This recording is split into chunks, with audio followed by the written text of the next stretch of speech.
Next on Worcester News Tonight, a killer still on the loose as hundreds come together to remember the life of a young woman. Plus, leads are coming in, but Worcester's district attorney says still no arrests have been made in this troubling case. Good evening, everyone. I'm Olivia Lemon. We begin tonight in Princeton, where a vigil was held for Vanessa Marcotte. Hundreds from the tight-knit community attended to mourn the loss of the 27-year-old woman. Marcotte was found dead Sunday about a half-mile from her mother's house. The vigil was held at the First Congregational Church in Princeton. People could be seen overflowing out of the church. 2 days into the homicide investigation, people in the community are saddened, but also determined to find the person who killed her. Princeton Fire Chief John Bennett says the department was there tonight to show support for Vanessa's family. We've had, the fire department ourselves have had a lot of calls from surrounding fire departments asking if everybody's okay. We're there to support the family and whatever they need. So it's a wonderful, it's a beautiful community to be in, and everybody's feels like a family here. So it's a nice turnout. A press conference was held earlier today on the investigation into Vanessa Marcotte's death.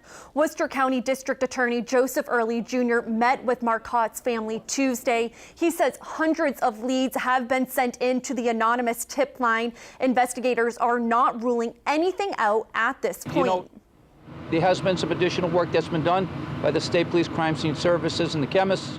There are test results that are coming back, and we're following all the leads. Every lead that comes in, we are following. They're being responded to, and that is all part of the investigation. The autopsy was performed this morning, and there is additional testing that has to be done. He encourages anyone who may have seen suspicious activity between 1 and 4 p.m. Sunday in Princeton to call the tip line at 508-453-7589. Our Brittany Schaefer was in Princeton today and has more reaction from the neighbors of the Marcotte family. It's horror. It's unbelievable. It's unspeakable.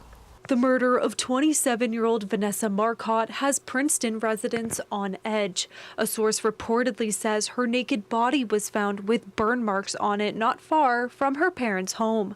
Betty and Raymond LaRue live next door to the Marcotte family and say the entire town is grieving with the family. To have a child who is raised to maturity, who's beautiful, intelligent, and kind, it's so heartbreaking. When somebody can't just jog up the street, and this is not what you would call really rural. I mean, there are homes all along here.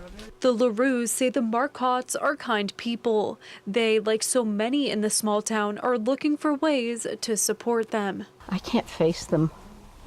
I understand their horrible grief. I can't look at them. I'm going to bring over some cooked chicken dinners, but I can't bear to look at it.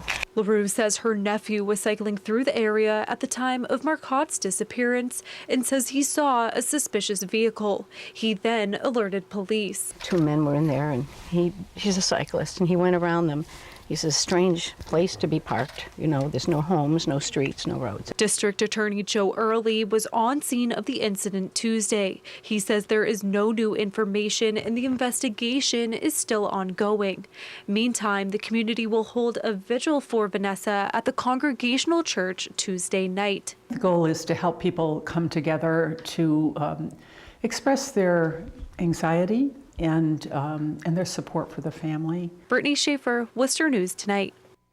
The Bancroft Alumni Association has released a statement on their Facebook page saying, in part, as a student at Bancroft from 2003 through 2007, Vanessa was loved and respected by classmates and faculty alike. This is a great loss for our community. Worcester Police and Massachusetts State Police could be seen on 2 city streets late this afternoon. Investigators were on North Ashland Street and Denny Streets around 6 p.m. Tuesday. The 2 streets are parallel to each other. Investigators could be seen carrying evidence bags out of one house. Neighbors say they believe there was an armed robbery nearby. A portion of Denny Street was blocked as police investigated. An informational meeting in Worcester Tuesday night looked at the progress of reestablishing the Citizens of Color Honor Roll for veterans who served in World War II. The monument was originally placed on land on Belmont Street. The property it was on was taken away by the state in 1959 to build Interstate 290. The monument was removed at the time, but it was never replaced. Now a committee is working together to bring the memorial back. Bill Coleman says students at Worcester Technical High School will build a new one. We have a square, actually a triangle across from the police station at the bottom of Belmont Street and Lincoln Street. And we're thinking that it's going to go there. But the way that location looks now is going to be very different.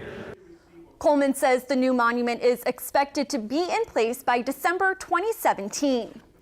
Massachusetts public safety officials are getting tougher on impaired driving. Today, they launched the Get Sober or Get Pulled Over campaign, citing 5 serious OUI crashes, some fatal in work zones. State officials say they're dedicating resources to stop impaired drivers.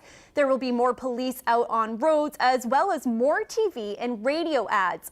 Authorities say this is especially important as we near Labor Day weekend, one of the deadliest times of the year in terms of impaired driving fatalities. As far as drive sober or get pulled over, I think we've all seen the disasters that's happened out on the highway in the local streets and cities of our towns, and how many people's lives have been ended in the disaster that has happened to those families. The campaign is funded by the National Highway Traffic Safety Administration and runs from Friday through Labor Day. State police say a Worcester man is dead after being hit by a tractor trailer on Route 290 in Shrewsbury. Authorities say the man was walking in the right lane when he was hit. Crews closed the right lane for several hours Tuesday, which backed up traffic on 290. It's not clear why the man was walking down the road. The crash is under investigation. And a Rutland man is dead after he drove the wrong way on the Mass Pike in Westboro. The crash happened just before midnight when the 28-year-old man was driving eastbound in the westbound lanes. He hit 2 other vehicles head on and was killed. 4 other people were taken to the hospital with injuries.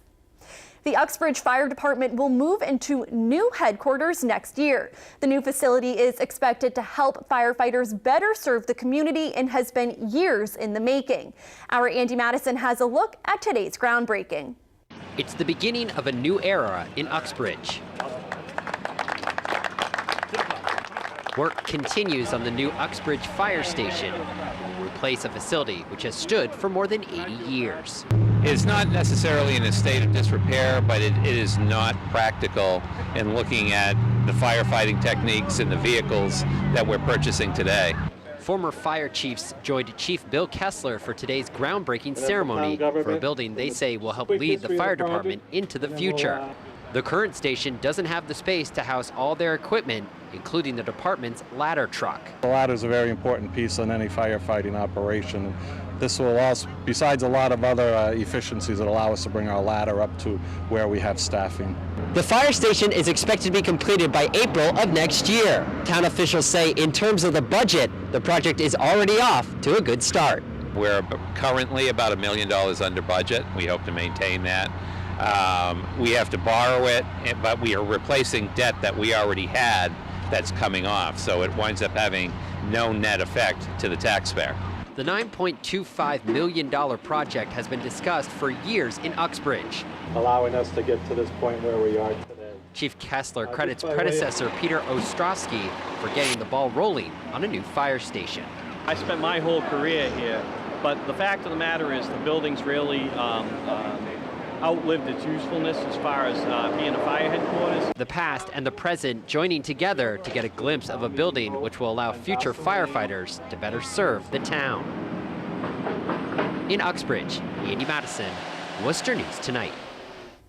Congressman Jim McGovern made a stop at a glass manufacturer in Whitensville Tuesday. The congressman says his visit to Woonsocket Glass Fabricators Factory was a way to show his support for local manufacturers. The glass factory has been in business since 1946. They recently moved from Rhode Island to the Commonwealth. Congressman McGovern says it was important for him to visit and highlight the success of small businesses in Central Mass. Here. Which is the birthplace of the Industrial Revolution, that manufacturing continues to thrive. And Woonsocket Glass Fabricators is a success story.